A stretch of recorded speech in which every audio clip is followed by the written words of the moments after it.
ሰላም ከመይ ጸኒሕኩም ክቡራት ተኸታተልቲ ሲኔማ ሰመረ ዓምዲ እንታይ ትመኽሩኒ ካብ ግዜ ናብ ግዜ ብሳላ ቀጻሊ ትሰዱልና ዘለኹም ደብዳቤታት መመሊሳያ ትዕንብብ ዘላ እሞ ንሕና ብወገንና ክትቅጽልዎ ኢና ንላቦ ምኽንያቱ በዛ መደብ ብዙሕ ሓበሬታታትን ትምህርትን እዩ ዝሓልፍ ዘሎ ዝኽሰቱ ፍጻሜታት ናብ ህዝቢ ቀሪቦም ምኽሪ ኾነ ፍታሕ ስለ ዝረኽቡ ድማ ኣብ ህዝቢ ንቕሓትን ምስተውዓልንያ ትፈጥር ዘላ እሞ ንሕና ብወገንና መልእኽትታትኩም ብዘይ መጠን ክሰዱልና ኢና ንደሊ ከይተሰከፍኩም ብውሽጢ መስመር እውን ክትረኽቡና ትኽእሉ ኢኹም ንሕጂ እምበኣር ኣብ ንኡስ መደብና እንታይ ትመኽሩኒ ክልተ ደብዳቤታት ኢና ከነእንግደኩም መሪፅና ዘለና ከም ወትሩ ተሳትፎኹም ንኸይፍለየና ክሳብ ፍጻሜ ብኣኽብሮት ምሳና ጽንሑ ሰናይ ምክትታል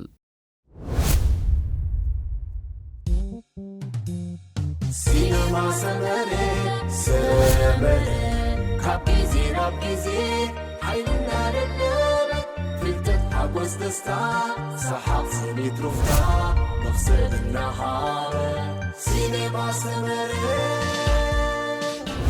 ኣብ ሲኔማ ሰመረ ቅጥዑሙ ዝነቀ ርዩ ዓማ ኮሜዲ ድራማ ዕላላት ዋዛታ ስፖርት ፊልምታ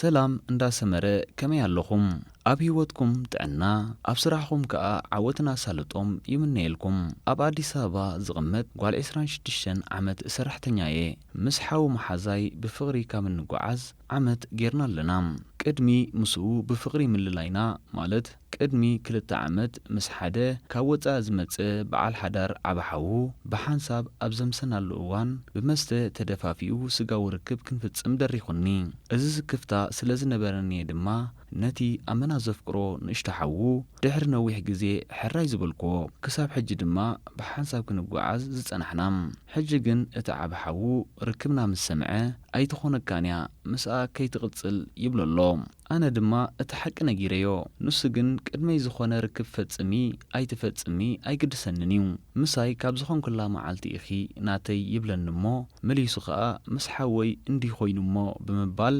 እናተጠራጠረ ክሓስበሉ ግዜ ሃቡኒ ኢሉንሎ ኣነ ኣመና ስለ ዘፍቅሮ ካብታ ዕለት እቲኣ ክሰርሕ ክድቅስ ክበልዕን ክሰትን ኣይከኣልኩን ኣእሙረይ ብናቱ ሓሳባት ተባሒቱ እሳቐለኹ ካብኡ ተፈልየ ህይወተይ ዝመርሕ ኣይመስለንን ነዚ ኣጋጢሙና ዘሎ ሽግር ብኸመይ ከም እንፈትሖ ንኽልቴና ምኽሪ ሃቡና ምስኡ እንተነበርኩኸ እንታይ ጸገም ኣለዎ ሰላም ዝኸበርካ ሓብትና ናይ ክልቴኹም ልባዊ ድሌት እንተደኣ ኾይኑ ብሓባር ክትነብሩ ዘይትኽእሉሉ ምኽንያት የለን ግና ቀሊል ዘይኮነ መስዋእቲ ክትከፍሉ ምዃንኩም ክስሕቱ የብልኩምን ንዝስዕብ ስክፍታታት ብምሉእ ልቢ ክትስዕርዎ እንተዳኺኢልኩም ጥራይኹም ሕጉስ ፍቕራዊ ህይወት እትሕልፉ በቲ ባዘይብል ሸነኹ እንክርአ ግን በዓል ቤትኪ ምስ ሓወይ እንደሞ ኾይኑ እምበር ምስ ካልእ እንተዝኸውንሲ ድሓን ነይሩ ብዛ ዓይነቱ ኣተሓሳስባ ላንጋ ኮይኑ ከም ዘሎ ነጊርክና ኣለኺ ካብ ክውንነት ክትሃድሚ እንተዘይደሊኺ ብርግጽ ርክብኩም ኣብ ሓደጋ ከም ዘሎ ኣተንቢልክሎ ዋላ ኣመና እንተፍቀረኪ እቲ ዝነገርክዮ ምስጢር ክሳብ ክንደይ ንመንፈሱ ክርብሾ ከም ዝኽእል እንተወሓደ ኣመት ይሃልኺ ጽባሕ ኣብ ሓዳር ንውላድን ምስ በጻሕኹም እዚ ኣብ መንጎኹም ዘሎ ሓያል ፍቕሪ ብስድራ ቤታዊ ሓላፍነት እናተጸቕጠ ካልኣዊ ክኸውን እዩ ካብ ቤተሰብን ከባቢኹምን ክትንጸሉ ኣይትደልዩን ኢኹም እቲ ኣብ መንጎ ክልተ ኣሕዋትን ኣባኽን ዝተገብረ ክስተት ጠንቂ ናይ ዘይርጓዕ ሓዳር ክኸውን ተኽእሎታት ኣሎ ንዓኺ እውን ክሳብ ክንደይ ከሰክፈኪ ከም ዝኽእል ኣዕሚቕ ኣቢልክን ንመጻኢ እናጠመትክን ሕሰብሉ ካብ ሕጂ ጀሚርኪ ብሓንሳብ ናይ ምንባርኩምን ዘይምንባርኩምን ተኽእሎታት ማዕረግ ከም ዘሎ ብምግንዛብ ብስነ ኣእምሮ ተዳለዊ ንኽልቴኹም እውን ኣብ ስምዒትን ድሌታትን ጥራይ ተወሲንኩም ናይ መጻኢ ብዕቱብ ከይጠመትኩም ኣብ ውሳኔ እንተዘይበጻሕኩም ይሓይሽ ንብለኩም ጽባሕ ንግሆ ዘጣዕሰኩምን ንሓዳርኩም ዘይርግእ ኩነት ከይፈጥርን ኣዕሚኩም ተዘራረብሉ ዝኸበርኪ ሓፍትና ንዝስዕብ ጸገማት ተጻዊርኩም ብሓባር ክትነብሩ ከም እትኽእሉ እንተዳ ኣሚንኩም ዘለኹምሞ ሕብረተሰብ ከም ነውሪ ዝቖጽሮም ክስተታት ካባኹም ዝተኸወለ ስለ ዘይኮነ ብዝተኻለ መጠን እቲ ምስጢር ኣብ ሰለስቲኹም ጥራይ ክተርፍ ኣለዎ። ልዕሊ ኩሉ ድማ ዓብ ሓዉ ኣፍቃሪኺ ንርክብኩም ብቕንዕና ክድግፎ ከም ዘለዎ ዝከኣለኩም ግበሩ። ንኣፍቃሪኽን ዓብ ሓውን ዝያዳኺ ዘራኽቦም ብዙሕ ስጋውን ስድራ ቤታውን ጉዳያት ስለ ዘሎ ኣብ መንጎኦም ዝኽሰት ዘይምቅዳው ብቐጥታ ከም ዝትንክፈኩም ኣስተብህሊ። ብኣጠቓላሊ እምበኣር ናይ ሙሉእ ስድራ ቤት ሰናይ ድሌት ከሰንየኩም ከም ዘለዎ ኣጥቢቕና ክንሕብረኪ ንደሊ። በዚ መልስና ዓጊብኪ ክትኮኒ እናተመነና ኣብ ጉዕዞ ፍቕሪ ዓወትና ሳልጦን ንምንየልኪ ሰላም።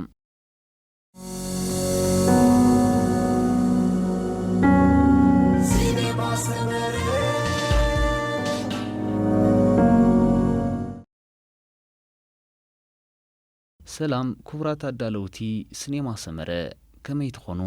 ናይ ብርዒ ስመይ ነውፅ ዋላ በሉኒ። ጸገም ኣይትርከቡ ጸገም ስለ ዝረኸብኩየ ከተማኽሩኒ ደልየ ዘለኹም። ኣፍቃሪት ካብ ዝሕዝ ውሕድ ዝኾነ ግዜ ኣየቝጾርኩን። ምዛ ኣፍቃሪተይ ድሕሪ ሌላና ኣብ ሓጺር እዋኔ ብፍቕራ ተመሊኸ ለይትን ቀትርን ሓሳባተይ ብኣጥራይ ኮይኑ ሓንቲ መዓልቲ እናፈራሕኹ ንዕርክነት ምስ ሓተትክዋ ድሓንቲ እቶ ክሓስቦልየ ኢላትኒ እምበር ዓርኪ ኣለኒ ወይ ድማ ዕርክነት ኣይደልንየ እንተ ትብለኒ እንታይ ምኾንኩ ክግምቶ እውን የጸግመኒ እዩ። መዓልታት ምስ ኣመላለሰትኒ ግን ሕራይ ኢላትኒ ሕጂ እንደሞ ኸፊኡኒ። ንሳ ምስ ብዙሓት ኣወዳት ሌላ ዘለዋን ሕውስትን እያ። ምስ ኣወዳት ትደዋወል ኣነ ምስኣ እናሃለኹ ከይተሰከፈት ቆጸራ ትገብር።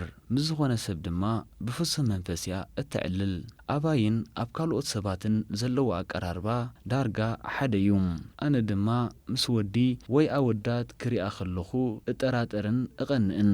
መሕለፊ ግዜ ድያ ትጥቀመለይ ዘላ ወይሲ ናይ ብሓቂ ምሳይ ክትነብር ድሌት ሃሊዋያ ሕራይ ዝበለትኒ እንታይ የኸ ክገብር ዘለኒ?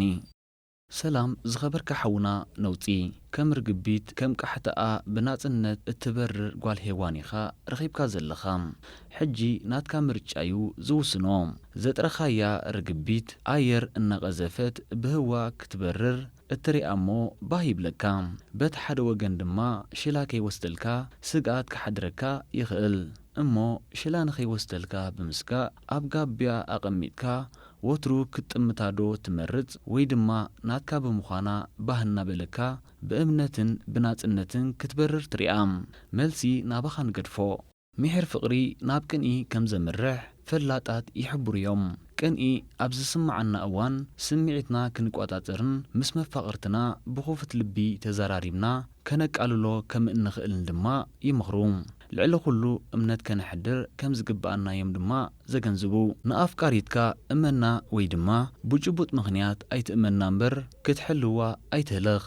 ንጓል ሄዋን ብጥቡቕ ቁጽጽር ተግሳጽ ወይ ቆይቂ እጋራ ከም እትሕጽር ክትገብራ ምፍታን ዳርጋ ደድሕሪኣ እናኸድካ ጽልእኒ ምባል ከም ዝኾነ እዮም ዝገልጹ ፈላጣት።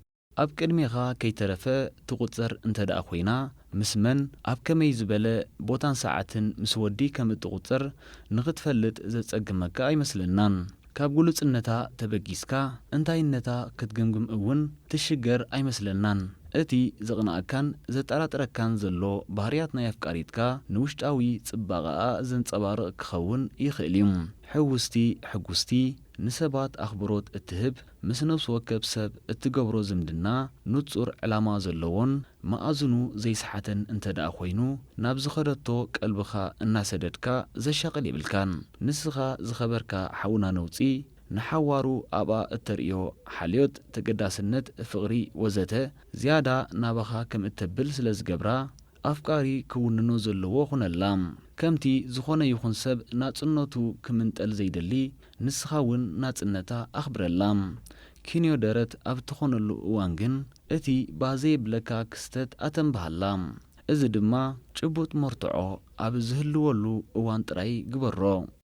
ዝኸበርኩም ተኸታተልትና ንሎሚ ዝበልናዮ ትሕዝቶ እዚ ዝሰማዕኹሞ እዩ ነይሩ። በዚ እነቕርበልኩም ዘለና መደባት ዓጊብኩም ክትኮኑ ሙሉእ እዩ ተስፋና። ኣብ ቀጻሊ ብኻልእን ሓድሽ ትሕዝቶን ክሳብ እንምለሰኩም በቶም ካልኦት መደባትና ክትዘናግዑ ሰናይ ምንየትና እዩ። ክቡራት ተኸታተልትና ከም ወትሩ ስታፊኹም ኣብ መደብና ዕዙዝ ስለ ዝኾነ ርእይቶ መእረምታን ንቐፌታን ኣብ ምሃብ ኣይትሕመቑ። ከምኡ እውን ብወገንና ክቐርብ ኣለዎ እትብልዎ መደባት ጆባ ክንብለኩም ወትሩ ቁርባት ኢና እሞ ከይተሰከፍኩም ሓብሩና። ኩሉ እቲ ዝቕጽል መደባትና ኣብ ሰዓቱ መታን ክበጽሐኩም ከኣ ሳብስክራይብ ብምግባር ነታ ናይ ደወል ምልክት ብምጽቃጥን ሼር ምባል እጃምኩምን እሞ ኣይትረስዑ እናበልና ብምክትታልኩም ኣዚና ኢና ነመስግን። ኣብ ቀጻሊ ብኻልእ ዝተፈላለዩ መሃርን ኣዘናጋዕትን ትሕዝቶታት ክሳብ ንራኸብ ሰላም ጥዕናን ራህዋን ንኹልና ሰሰናዩ።